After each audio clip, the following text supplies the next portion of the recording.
Hello students, आज हम करने वाले हैं वेक्टर का इंटीग्रल पार्ट।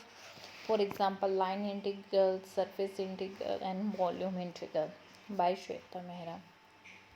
लाइन इंटीग्रल में हम डिस्कस करते हैं कि हमने ए बी क्या लिए हैं यहाँ पे इन द पिक्चर, कि हमने 2 पॉइंट्स लिए हैं और उसके अंदर हमने एक वेक्टर फील्ड है हमारा। इसको पूरा कंसीडर करेंगे हम। एक वेक्टर फील्ड के अंदर हमने 2 पॉइंट लिए हैं ए और बी। ठीक है, ये हमारा कैसा है, लाइन इंटीग्रल वेक्टर है। ठीक है, जिसका पाथ क्या है, बिटवीन ए और बी के बीच में है।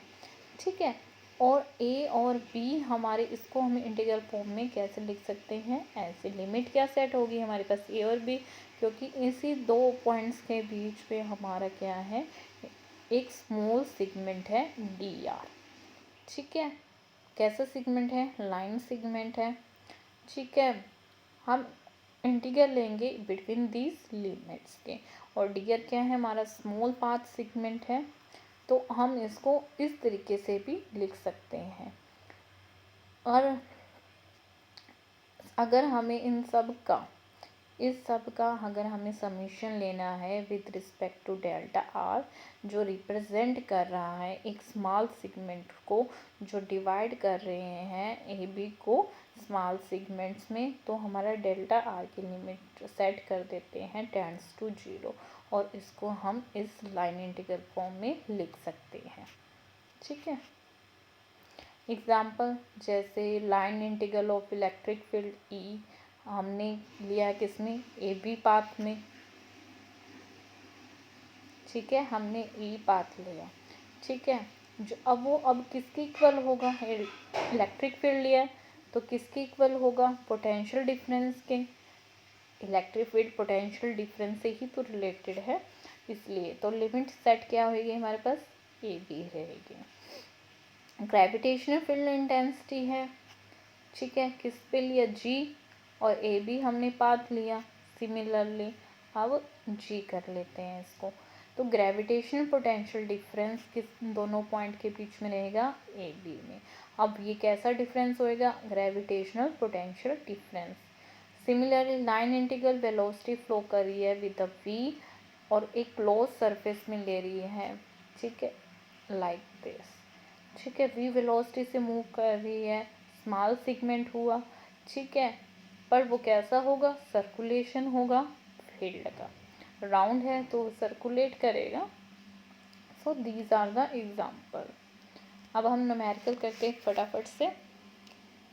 हमने इलेक्ट्रिक फील्ड लिया, ठीक है, एक्स वाई जेड पे,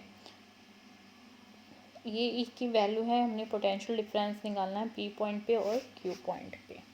ठीक है, तो हम पी को कैसे लिख सकते हैं, P to Q E dot में डी आर। ठीक है, यहाँ से हम वैल्यू पुट कर दें, ये वाली 2xi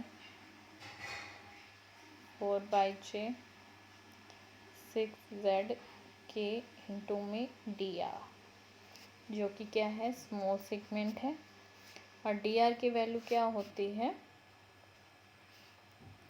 dxi dy/j प्लस में dz के। ठीक है, दोनों की सबकी आपस में मल्टीप्लाई करेंगे हम। सिर्फ आई की यूनिट वेक्टर से मल्टीप्लाई वाले वैल्यू ले रहे हैं, क्योंकि अदर क्या हो जाएंगे, डॉट प्रोडक्ट 0 हो जाएगा। सिर्फ सेम यूनिट वेक्टर का डॉट प्रोडक्ट 1 कहलाएगा। वैल्यू पुट ऑन करेंगे, 2x dx 4y dy 6z dz। ठीक है, अब इंटीग्रेशन करेंगे हम, तो क्या बनेगा, x का इंटीग्रेशन एक्स स्क्वायर बाय में 2 तो है एक्स स्क्वायर बाय में 2 प्लस में 4 वाई स्क्वायर बाय आ जाएगा, प्लस में 6 जेड स्क्वायर बाय में 2, पी लिमिट 2 क्या, 2 से 3, 2 से 2, ये 2 से 2 कैंसल। हमारे पास क्या रह जाएगा, एक्स स्केयर प्लस में 2y स्केयर प्लस में 3z स्केयर P2Q।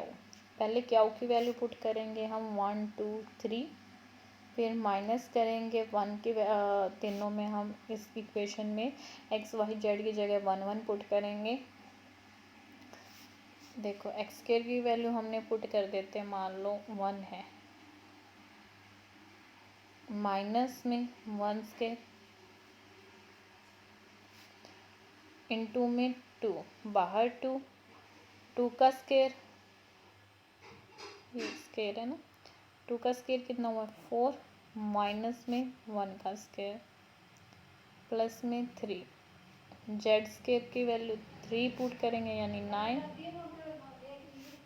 और इसका 1 स्केयर। ठीक है, ये तो क्या हो गया 0 हो गया, 4 में से 1 गया 3 6, और 9 8 8 3 24, और प्लस में 6 कितना हो गया हमारे पास 30, तो क्या आ जाएगा 30 वोल्ट। ठीक है, नाउ नेक्स्ट हम डिस्कस करेंगे सरफेस इंटीग्रल। हमने कंसीडर किया है सरफेस एरिया एस लिया है हमने, प्लेस किया है वेक्टर फील्ड ए। ठीक है, जिसकी क्या है एक्स वाई जेड क्या है हमारे पास कोऑर्डिनेट है। एक स्मॉल एलिमेंट लिया है हमने ds। ठीक है, एन क्या लिया है हमने यूनिट वेक्टर जो कि कैसा है पॉजिटिव है, और आउटवर्ड निकाला है हमने, इसको आउटवर्ड निकाला है ना, डायरेक्शन आउटवर्ड है on the surface element ds।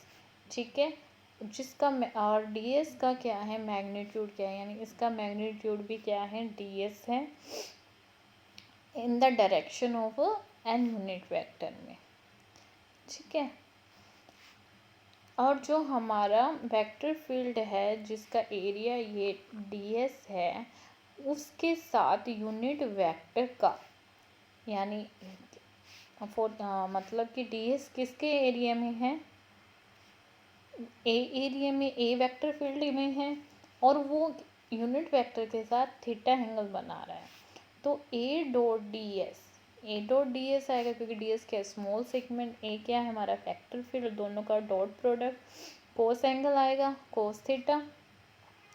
अगर इसको कोस थीटा हटाना है तो हम ए डॉट एन ds भी लिख सकते हैं, क्योंकि हमारा क्या है ये एन यूनिट वेक्टर है।